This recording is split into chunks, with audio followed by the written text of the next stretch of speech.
नमस्कार मित्रों, मैं अर्जुन तुंदवाल अपने YouTube चैनल में आपका हार्दिक स्वागत करता हूं, अभिनंदन करता हूं। तो आज हम लेकर आए हैं दो महत्वपूर्ण महान कवयित्रियों का जीवन परिचय। आपने नाम सुना होगा सुभद्रा कुमारी चौहान और महादेवी वर्मा, जहां से प्रश्न बार बार एग्जाम में पूछा जाता है। कक्षा 9, 10, 11, 12 सभी में इनसे संकलित कविताएं या निबंध संग्रह भी दिए गए हैं।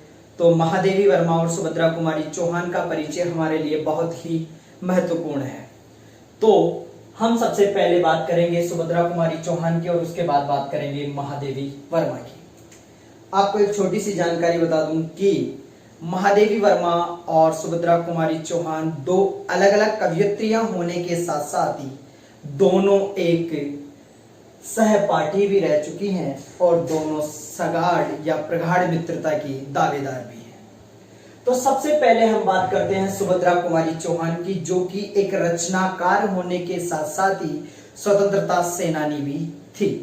और इसका उदाहरण आपको सुभद्रा कुमारी चौहान की जो रचना है झांसी की रानी, उसमें आपको अवश्य देखने को मिलता है, क्योंकि आज भी झांसी की रानी कविता हमें मुंह जबानी याद है।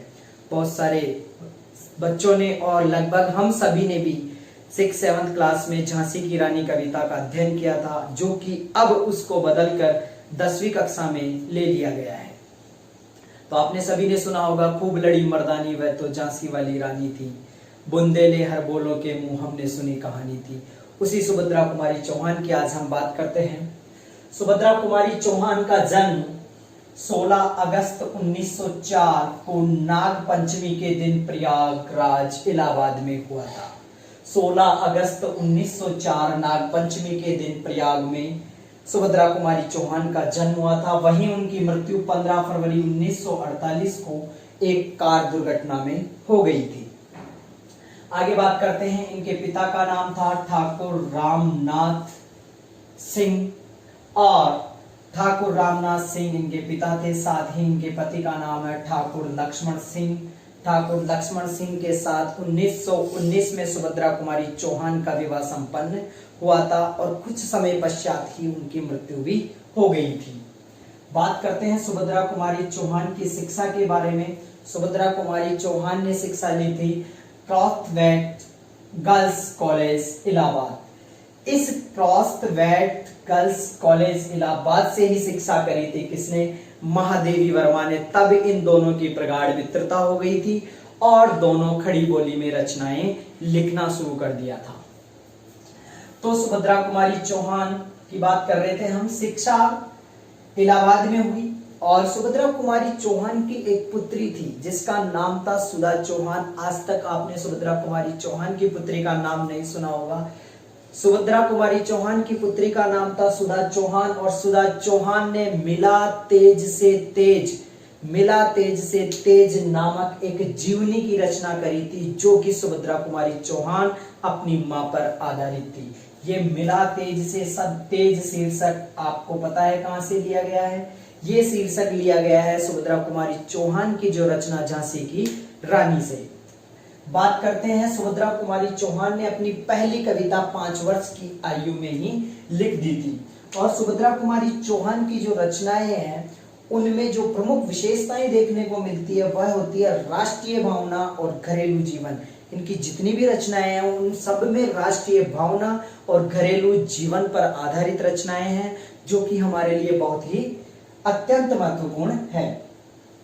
तो मैंने बताया कि सुभद्रा कुमारी चौहान की प्रसिद्धि का जो राज है वह है झांसी की रानी। एक राष्ट्रीय ओतप्रोत बुंदेलखंड के लोगों के माध्यम से उनके मुंह से गाया जाने वाला शब्द था या वह कविता थी कि बुंदेले हर बोलों के मुंह हमने सुनी कहानी थी, खूब लड़ी मर्दानी वह तो झांसी वाली रानी थी। ये एक ओजस्वी भाव की कविता है। इसमें ओजस्वी भाव है। ओजस्वी भाव का मतलब होता है जिस कविता को पढ़ते ही हमारे अंदर जोश, वीरता का भाव उत्पन्न हो जाए, राष्ट्र प्रेम का भाव उत्पन्न हो जाए। बात करते हैं इनकी कहानी संग्रह के बारे में। इनके 3 कहानी संग्रह थे।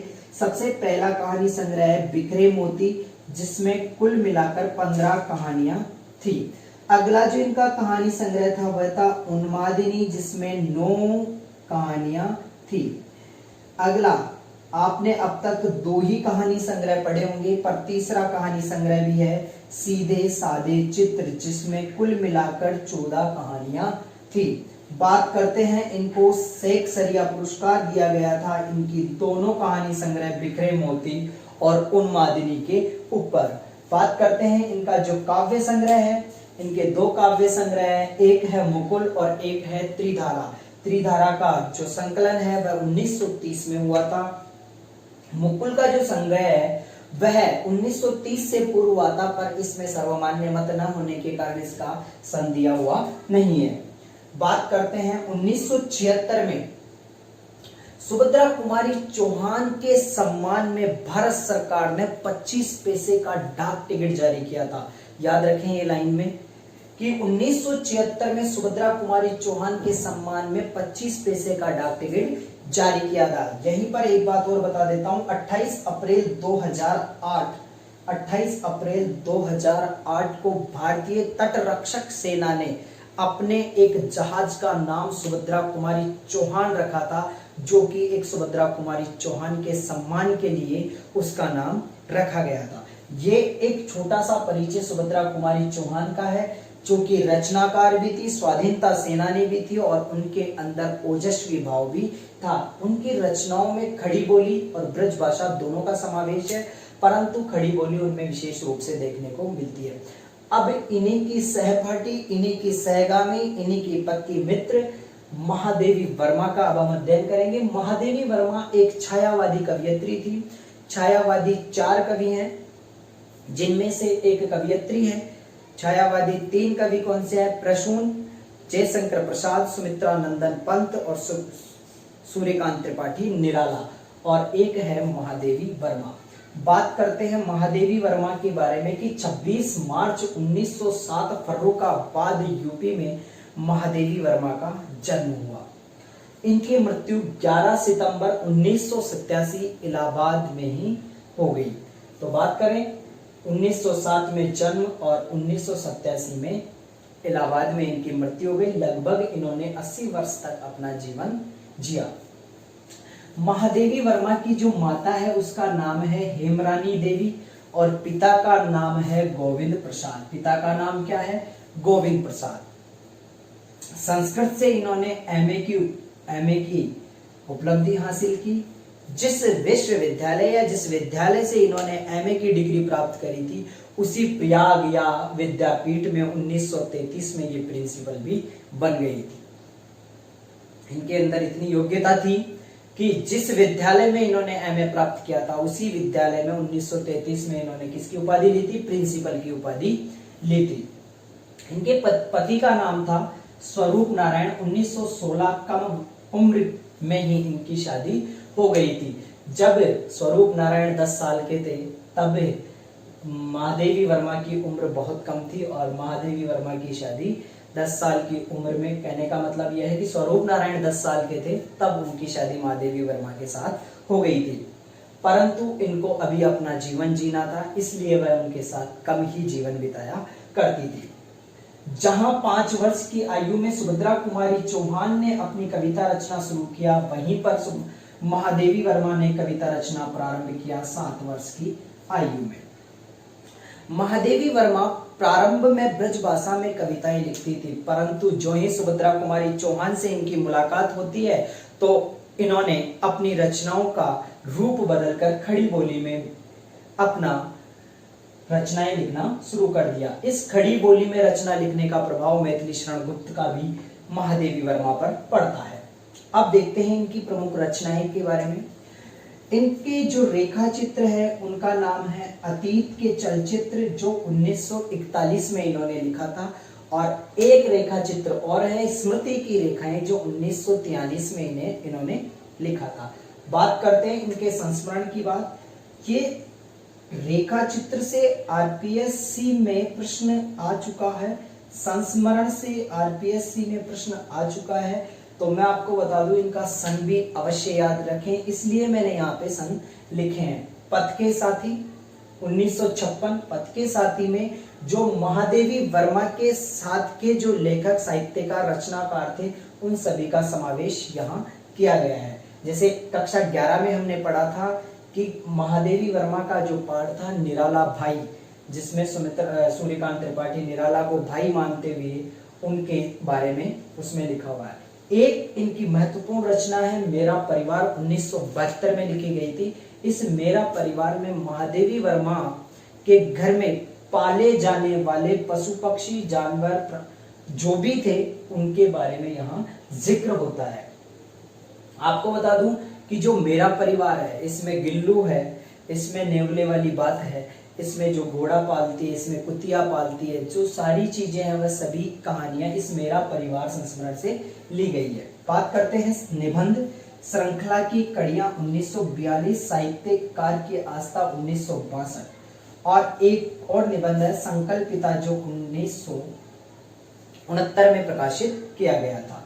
एक बार बार परीक्षा में पूछा जाता है कि इनका एक ललित निबंध है जिसका नाम है क्षणदा, जो 1956 में प्रकाशित हुआ था। आपको बात बता दूं कि यहां से प्रश्न 100% 100% आता है। तो कहानी थी इनकी गिल्लू, जो आपने पढ़ी हुई है।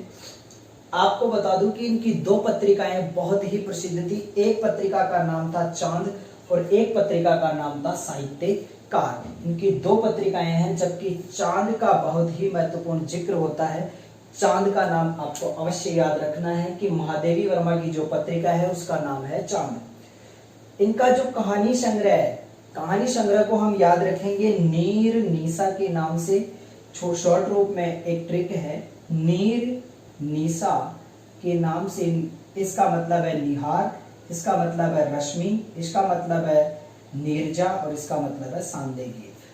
चारों में 2-2 साल का गैप है। निहार का समय है 1930, रश्मि का समय है 1932, नीरजा का समय है 1934 और सांदेगीत का समय है 1936।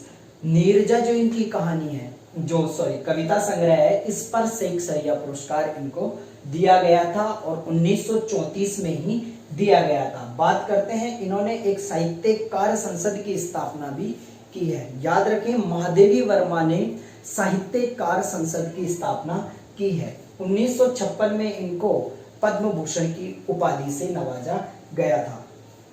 1943 में मंगला प्रसाद और भारत भारती पुरस्कार से भी नवाजा गया है। बात करते हैं, महादेवी वर्मा को भारतीय ज्ञानपीठ पुरस्कार भी दिया गया है और वह है यामा काव्य संग्रह के अंतर्गत, जो कि 1982 को इनको यामा काव्य संग्रह के अंतर्गत ज्ञानपीठ पुरस्कार दिया गया है। यह साहित्य अकादमी पुरस्कार जो दिया गया है, ज्ञानपीठ पुरस्कार जो दिया गया है, इससे प्रश्न बार बार आ चुका है। आप जो ये कहानी संग्रहों का जो समय है और जो नीर निशा जो मैंने बताया है आपको, ये विशेष रूप से आप याद कर लें क्योंकि ये आरपीएससी में पूछा जा चुका है सवाल। और आप देखते होंगे कि जो सीटेट का एग्जाम लगता है या नेट का एग्जाम आता है उसमें इसका रचना काल क्रमानुसार पूछा जाता है। अब सबसे महत्वपूर्ण बात, महादेवी वर्मा की जो रचनाएं हैं उनमें भावुकता मिलती है, उसमें अनुभूति की गहनता मिलती है और उसमें प्रेम की पीर भी मिलती है। कहने का मतलब, महादेवी वर्मा की जो रचनाएं हैं उनमें त्रिवेणी जो मिलती है वह है भावात्मकता, अनुभूति की गहनता और प्रेम की पीर। तो आज दोस्तों हमने देखा महादेवी वर्मा और सुभद्रा कुमारी चौहान का दोनों का परिचय, जो कि एक सहपाठी है, संगिनी है और दोनों मित्र हैं। दोनों का एक साथ परिचय देखने का औचित्य यही है कि हमें दोनों की तुलना करके इनको अध्ययन करना है और दोनों का परिचय हमें याद करना है, जो कि हमारी परीक्षाओं के लिए बहुत ही महत्वपूर्ण है। अगर आपको कुछ बोलना है या कुछ कहना है तो कमेंट बॉक्स में कमेंट करें। अगर आपको वीडियो पसंद आया हो तो लाइक करें, सब्सक्राइब करें। धन्यवाद।